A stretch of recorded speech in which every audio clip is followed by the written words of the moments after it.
Avant de plonger dans cette histoire incroyable, pensez à vous abonner à la chaîne et à activer la cloche.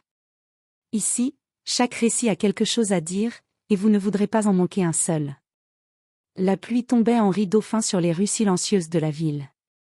Les lampadaires projetaient une lumière blafarde sur le bitume mouillé, dessinant des ombres mouvantes sur les façades des immeubles. Dans l'un d'eux, Marcus Johnson, 35 ans, était assis seul dans son appartement, un journal ouvert sur la table basse, une tasse de café fumante à la main. Son regard était calme, presque absent, mais chaque muscle de son corps respirait la discipline et l'expérience. Ancien commandant Delta, vétéran des opérations les plus périlleuses à l'étranger, il avait appris à vivre dans l'ombre, à rester invisible tout en restant prêt à tout moment. À l'extérieur, un véhicule noir de la police s'immobilisa brusquement devant son immeuble. Les policiers descendaient, armés et tendus, comme si la moindre hésitation pouvait leur coûter la vie. Leur mission ? Une perquisition pour un simple soupçon. Mais leur ignorance allait transformer cette nuit ordinaire en un enfer de chaos et de stupeur. Leurs bottes martelaient les escaliers, le métal de leurs gilets et de leurs armes résonnait dans le silence oppressant de l'immeuble. Ils frappèrent à la porte de Marcus, hurlant « Police !» « Ouvrez la porte !» Marcus posa lentement sa tasse, inspira profondément et se leva. Son regard sombre rencontra la porte. Il savait exactement ce qui allait se passer. Tout autour de lui, son appartement était méticuleusement organisé pour contenir tout type de confrontation, mais il n'avait aucune envie de tuer. Sa mission personnelle ? Survivre et enseigner une leçon à ceux qui sous-estimaient l'expérience. Alors que la porte s'ouvrait violemment sous le poids des policiers, Marcus sourit intérieurement. Il allait leur montrer que derrière l'apparence calme d'un simple résident se cachait un commandant Delta prêt à neutraliser toute menace, même face à ceux qui se croyaient tout-puissants. La nuit ne faisait que commencer. La porte explosa presque sous le coup des policiers.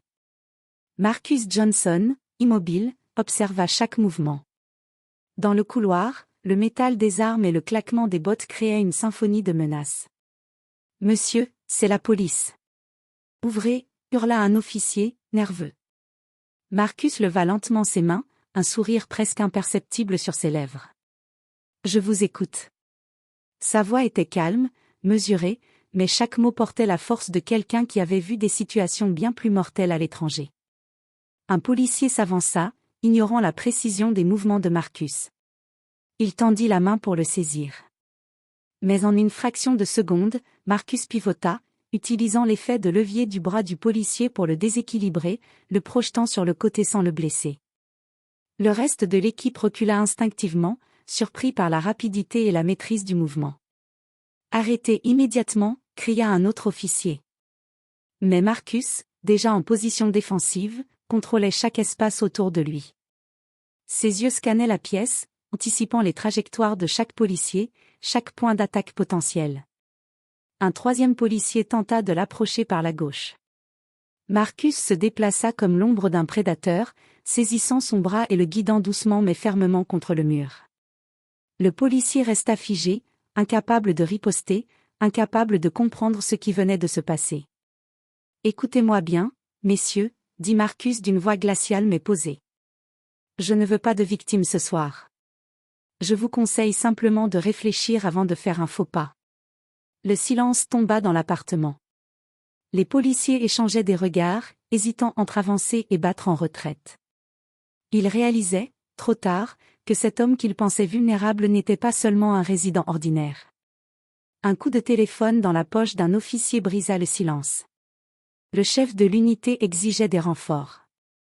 Marcus, imperturbable, attrapa le combiné et parla avec une clarté autoritaire, donnant l'ordre de stopper toute escalade. Ses connaissances tactiques et sa maîtrise de la situation forçaient même les plus hauts gradés à reconnaître son contrôle. En quelques minutes, ce qui aurait pu être un simple contrôle de routine était devenu un rappel brutal, jamais sous-estimer quelqu'un qui a passé sa vie à survivre dans l'extrême. Marcus recula d'un pas, observant les policiers, chaque mouvement mesuré et précis. Cette nuit, il allait leur enseigner une leçon qu'ils n'oublieraient jamais. Les policiers réalisaient peu à peu leur erreur. Le résident qu'ils pensaient docile était un stratège de combat. Marcus, debout au centre de son appartement, respirez calmement, chaque muscle tendu comme un ressort prêt à bondir. Un officier tenta de saisir son bras pour l'immobiliser. Marcus pivota avec une précision chirurgicale, utilisant la force de l'agresseur contre lui-même. Le policier s'effondra sur le sol, choqué, mais indemne. Les autres reculaient, cherchant à évaluer la situation, leurs armes toujours pointées. « Asseyez-vous » ordonna Marcus, sa voix calme mais ferme. Tout le monde, calmement. En quelques gestes fluides et contrôlés, il neutralisa 2 autres policiers, utilisant des prises de désarmement et des projections maîtrisées. Aucun coup fatal n'était porté, mais chacun se retrouvait immobilisé, incapable de riposter. Un officier paniqué essaya de prendre l'avantage par surprise. Marcus le fit tourner en cercle avec une technique de déséquilibre delta, le laissant tomber sur le canapé avec un bruit sourd. Le silence retomba, seulement perturbé par la respiration haletante des policiers et le tic-tac d'une horloge murale. « Vous comprenez maintenant » dit Marcus, fixant chaque regard avec intensité. « Vous n'êtes pas dans votre monde habituel. Ici, chaque mouvement compte. Et chaque erreur peut vous coûter cher. » Le téléphone sonna dans la poche d'un policier immobilisé. Le chef de l'unité exigeait immédiatement des renforts et menait une opération pour neutraliser Marcus. Mais Marcus décrocha le téléphone, parlant avec calme et autorité. Il connaissait la structure militaire, les protocoles et savait exactement comment désamorcer la situation tout en gardant le contrôle. En moins de 5 minutes, ce qui devait être une simple perquisition était devenu un champ de leçons tactiques, une démonstration brutale que sous l'apparence d'un homme tranquille se cachait un combattant Delta, entraîné à survivre et à neutraliser les menaces avec précision. Les policiers, humiliés et épuisés, ne pouvaient que se rendre à l'évidence, ils avaient été complètement surpassés. Marcus, quant à lui, resta calme, observant chaque mouvement. Ce n'était pas de la vengeance, juste une démonstration de discipline et de contrôle. La nuit était encore jeune, et Marcus savait que ce n'était que le début. Le silence était presque palpable dans l'appartement. Les policiers, épuisés et humiliés, se tenaient encore sur leurs genoux ou recroquevillés, le souffle court. Marcus Johnson avançait lentement, chaque pas mesuré, chaque geste calculé. Il n'y avait aucune précipitation, seulement l'assurance tranquille de quelqu'un qui savait qu'il avait déjà gagné cette confrontation. « Vous avez fait une grave erreur en entrant ici sans savoir à qui vous aviez affaire, » dit-il, sa voix froide mais posée.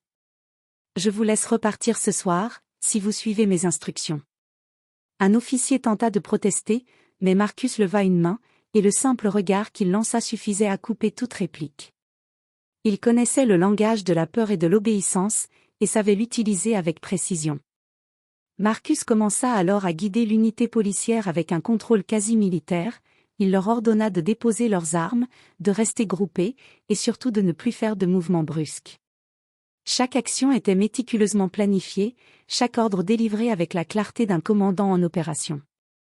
Il utilisa ensuite les téléphones et radios des policiers pour appeler le chef de l'unité. Sa voix était calme mais autoritaire. « Écoutez-moi bien, » dit-il. « Aucun renfort ne doit intervenir. Aucune escalade n'est permise. Toute tentative sera neutralisée immédiatement. Compris ? » À l'autre bout de la ligne, la surprise et la peur étaient palpables. Les policiers de renfort se virent ordonnés de rester à l'écart, alors que Marcus, seul dans son appartement, contrôlait la situation avec une précision qui laissait peu de place à l'erreur.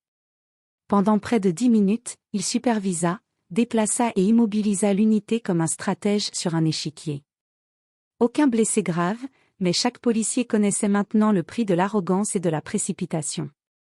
Quand enfin la situation fut sous contrôle, Marcus recula, respirant calmement, le regard fixé sur les policiers abasourdis.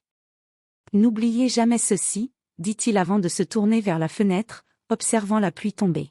« Ne jugez jamais quelqu'un à l'apparence. Vous venez d'apprendre à la dure. » L'unité, humiliée mais indemne, se retira sans un mot.